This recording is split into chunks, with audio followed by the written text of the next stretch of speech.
Hello, welcome, নমস্কার বন্ধুরা। আজকের আলোচনার বিষয় হলো আরব্য উপন্যাস, আরব্য রজনী, অ্যারাবিয়ান নাইটস। এই আরব্য রজনী বা অ্যারাবিয়ান নাইটস কি?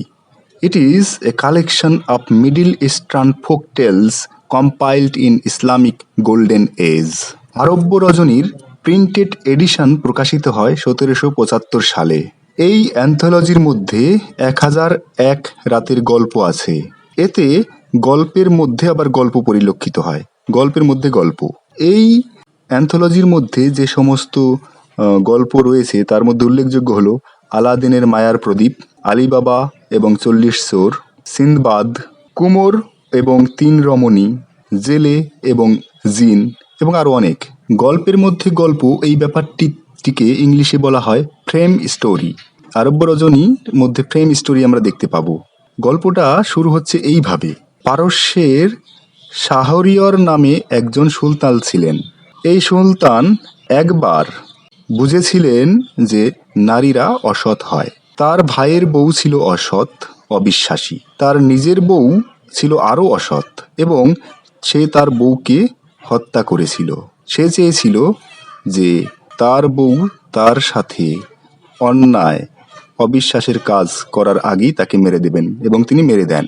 এবং তিনি প্রতিজ্ঞা করেন যে প্রতিদিন তিনি একটি সুন্দরী মেয়েকে বিবাহিত করবেন যারা ভার্জিন, যাদের সতীত্ব রয়েছে, এবং তারপরই তাদেরকে তিনি মেরে দেবেন তার সঙ্গে বিশ্বাসঘাতকতা করার আগেই।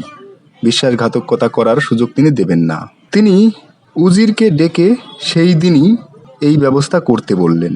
রাজ্যে হুলস্থুল পড়ে গেল। কবে যে কার মেয়েটি যায় কিছুই ঠিক নেই। যাদের ঘরে কুমারী মেয়ে ছিল সবাই ভয়ে অস্থির হয়ে পড়ল। যে পারল সে ওই রাতের মধ্যেই বা তাড়াতাড়ি করেই তার মেয়েদেরকে বিয়ে দিয়ে ফেলল। সাধারণ গরিব ঘরের চেয়ে সম্ভ্রান্ত বংশীয়দের ভয় ছিল বেশি, কারণ সুলতান তিনি তো আর যার তার মেয়েকে বিয়ে করতে পারেন না। প্রতিদিন এক একটি ঘরে কান্নার রোল উঠতে লাগলো। রাজার সঙ্গে বিয়ে হলে আনন্দ হবার কথা, উল্টে কান্নাকাটির ধুম পড়ে যায়। উজির মানে প্রধানমন্ত্রীর 2টি মেয়ে ছিল। একজনের নাম শাহারজাদি, অন্যজনের নাম দিনারজাদি। রূপে গুণে বিদ্যায় বুদ্ধিতে রাজ্যের সেরা মেয়ে ওরা। ওই মেয়ে দুটির জন্য উজিরের গর্বের সীমা ছিল না। প্রাণ দিয়ে ভালোবাসতেন ওদের। এদের কানেও সুলতানের নৃশংস ব্যবহারের কথা পৌঁছালো। রাজ্যজোড়া কান্নার রোলে শাহারজাদির মন ব্যথিত হয়ে উঠল। বড় মেয়ের মন ব্যথিত হয়ে উঠল। শাহারজাদি এর প্রতিকারের একটা উপায় ভেবে ঠিক করলেন। একদিন উজির যখন রাজসভা থেকে এসে বিশ্রাম করছেন, শাহারজাদি গিয়ে তার বাবাকে বললেন, বাবা, আমার একটা প্রার্থনা আছে। উজির বললেন, কি মা? আপনি সুলতানের সঙ্গে আমার বিয়ে দেন। উজির তো অবাক। মেয়ে বলে কি, পাগল হলো নাকি? তিনি বললেন, সে কি মা, তোমার কি মাথা খারাপ হলো? তুমি কি শোনোনি যে এখন সুলতানকে বিয়ে করা মানে নিশ্চিত মৃত্যু? তুমি যদি মনে করে থাকো যে আমার মেয়ে বলে তুমি ও আজ্ঞা থেকে বাদ পড়বে, তাহলে তুমি মস্ত ভুল করবে।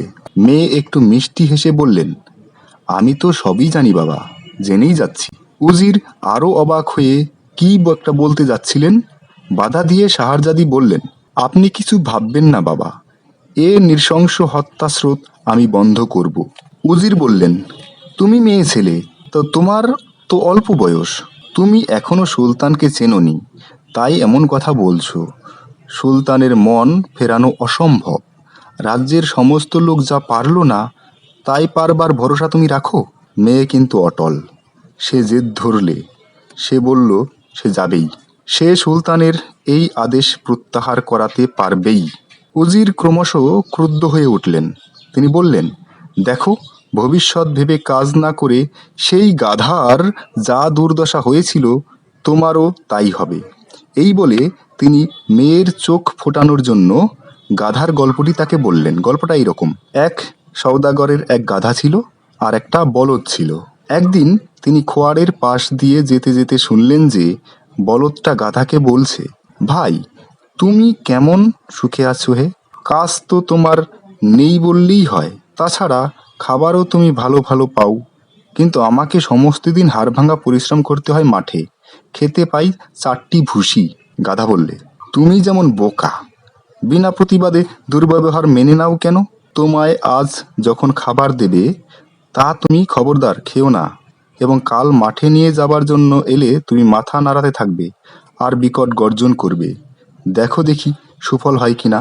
পরের দিন কৃষাণ এসে সদাগরকে বললে যে বলদটা কাল থেকে কিছু খায়নি, মাটিতে পড়ে কেবল গো গো আওয়াজ করছে, বোধ হয় তার কোনো অসুখ হয়েছে। সওদাগর তার আগের দিন সবই শুনেছিলেন, মানে ওই বলদ আর গাধার কথা শুনেছিলেন। তিনি একটু হেসে বললেন, আচ্ছা বলদকে বাদ দাও, ওই গাধাটাকে নিয়ে আজ মাঠের কাজে যাও, মাঠের কাজ ওকে দিয়েই চালাও। ফলে তাই হলো, বলদটা সারাদিন দিব্যি আরাম করে ঘুমোতে লাগলো, আর গাধাটার খেটে খেটে প্রাণ বেরোবের উপক্রম হলো। তার উপর মিনিটে মিনিটে কৃষাণের লাঠি। মাঠ থেকে ফিরে এলে বলদ যখন সেই গাধাকে জিজ্ঞেস করলো তার উপদেশের জন্য, তাকে ধন্যবাদ জানাতে গেল, গাধার তখন আর কথা কইবার ক্ষমতা নেই। আচ্ছা, এই গল্পটার পর কিন্তু এসব উপদেশের ফলেও উজির কন্যার মন ফেরাতে পারল না। সে সেই একই কথা বলে, আমি সুলতানকে বিয়ে করবই। উজির এমন ভয়ও দেখালেন যে সে যদি কিছুতেই ও পাগলামি থেকে নিবৃত্ত না হয় তাহলে তিনি বল প্রয়োগ করতে বাধ্য হবেন। শাহারজাদি তখন বললে, আপনিও যদি সহজে আমার কথা না শোনেন তাহলে আমি গোপনে পালিয়ে গিয়ে সুলতানকে বিয়ে করব। অগত্যা উজির দীর্ঘ নিঃশ্বাস ফেলে উঠলেন। সুলতানকে গিয়ে এ সংবাদ জানাতে তিনি বিস্মিত হয়ে বললেন যে, এ কি উজির, তুমি তোমার নিজের মেয়েকে মৃত্যুর হাতে তুলে দেবে? তুমি যদি মনে করে থাকো যে তোমার মেয়ে বলে আমি তাকে বধ করার আদেশ দেব না, তাহলে ভয়ানক ভুল করবে তুমি। এখনো সময় আছে, ভেবে দেখো। উজির মহত্ব দেখিয়ে বললেন, সে তো জানি সম্রাট, কিন্তু পরের মেয়েকে আমি তাদের বাপ মায়ের কোল থেকে ছিনিয়ে এনে মৃত্যুর হাতে তুলে দিচ্ছি। এখন নিজের মেয়েকে না দিলে চলবে কেন? আমি আমার অবস্থার অসৎ ব্যবহার করলে সবাই বলবে যে আমার মেয়েকে চাইতে এসেছো, নিজের মেয়েকে আগে দাও, তা তো দিচ্ছ না। অতএব বিয়ের আয়োজন হলো।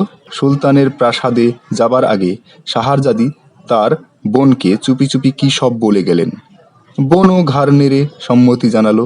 রাত্রে সুলতান যখন শাহারজাদিকে আদর করতে যাবেন, দেখেন শাহারজাদি কাঁদছে। উজির কন্যা, তুমি কাঁদছো কেন? তোমার কি প্রার্থনা আমায় জানাও। শাহারজাদি বললে, আমার ছোট বোনকে আমি প্রাণের সঙ্গে ভালোবাসি। কাল তো আমার প্রাণ যাবে, আমাকে মরতে হবে। তার আগে তাকে আমি একবার শেষ দেখা দেখতে চাই। আজ রাতে অন্তত সে আমার কাছে থাকলে আমি মরবার আগে শান্তি পেতুম। বলে সে আরও কাঁদতে লাগলো। সুলতান উজির তনয়ার রূপে গুণে মুগ্ধ হয়েছিলেন। তিনি তখনই তার প্রার্থনা পূর্ণ করলেন। দিনারজাদিকে আনার জন্য লোক পাঠালেন। দিনারজাদি সে রাত্রি সুলতানের ঘরেই শুয়ে রইল। সুলতান বেচারা এদের মতলব কিছুই জানতেন না। তিনি শাহারজাদির সঙ্গে গল্পগুজব করে রাত কাটালেন। শেষ রাতে দিনারজাদি উঠে বড় বোনকে বললে, দিদি, কাল থেকে তো আর তোমার গল্প শুনতে পাবো না। তোমার অমন মিষ্টি গল্প শোনবার জন্য আমার মন কেমন করবে। এখনও রাত কিছু আছে, একটা গল্প ততক্ষণ বলো না। শাহারজাদি সুলতানের দিকে চেয়ে বললেন, অবশ্যই সুলতান যদি অনুমতি দেন তাহলে। সুলতান বললেন, বেশ তো, বলো একটা গল্প, আমিও শুনি। শাহারজাদি তখন একটা মজার গল্প বলতে শুরু করলেন, কিন্তু গল্পটা শেষ হবার আগেই রাত শেষ হয়ে গেল। সকালবেলা তার প্রাণদণ্ড হবার কথা।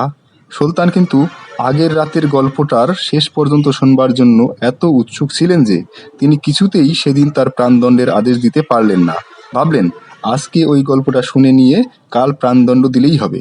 এদিকে উজির পরের দিন সকালে ভয়ে কাঁপতে কাঁপতে দরবারে গেলেন। এই বুঝি মেয়ের প্রাণদণ্ডের কথা শুনতে হয়। কিন্তু সুলতান রাজকর্ম শেষ করে দুপুরবেলা উঠে অন্তঃপুরে চলে গেলেন। একবারও সেই প্রাণদণ্ডের কথা মুখে আনলেন না। উজির আশ্চর্য হয়ে ভাবলেন, তবে কি মেয়েটা জাদু জানে? সেদিন ওর শেষ রাতে শাহারজাদি গল্প আরম্ভ করলো, আর আগের রাতের গল্পটা শেষ করেও একটু রাত্রি অবশিষ্ট আছে দেখে আরও একটা গল্প শুরু করলো। গল্প শেষ হওয়ার আগে রাত পুহাইয়ে গেল। সেদিনও সুলতানের গল্পটা এত ভালো লেগেছিল যে শেষ অবধি না শুনে তিনি প্রাণদণ্ডের আদেশ দিতে পারলেন না। এমনই করে রাতের পর রাত নতুন নতুন গল্পের ফাঁদে পড়ে কোথা দিয়ে যে দিন কেটে যেতে লাগলো সুলতান তা বুঝতেই পারলেন না। চমক যেদিন ভাঙলো সেদিন হিসেব করে দেখলেন যে ইতিমধ্যে 1001 রাত্রি কেটে গেছে। সুলতান শাহরজাদির গুণে খুবই মুগ্ধ হয়েছিলেন। তিনি প্রসন্ন মনেই নিজের নিষ্ঠুর আদেশ প্রত্যাহার করলেন এবং শাহরজাদির সঙ্গে মনের সুখে রাজত্ব করতে লাগলেন। শাহরজাদি যে অপূর্ব গল্পগুলি বলে সুলতানকে ভুলিয়েছিলেন সেই গল্পগুলি আরব্য উপন্যাস বলে বিখ্যাত।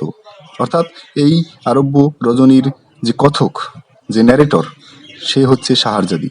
পৃথিবীর প্রায় সমস্ত ভাষাতেই এর অনুবাদ হয়েছে এবং আজ পর্যন্ত সব দেশের লোকের কাছে সমান আদর পাচ্ছে। আরব্য উপন্যাসের গল্পগুলি থেকে পৃথিবীর সব ভাষাতেই অসংখ্য কাব্য, উপন্যাস, নাটক রচিত হয়েছে এবং প্রায় সবগুলি জনপ্রিয়। বন্ধুরা, সম্ভব হলে আমি পরে বিভিন্ন গল্প এই আরাবিয়ান নাইটস থেকে বলে দেব পরপর। আজকে এ পর্যন্তই। ধন্যবাদ।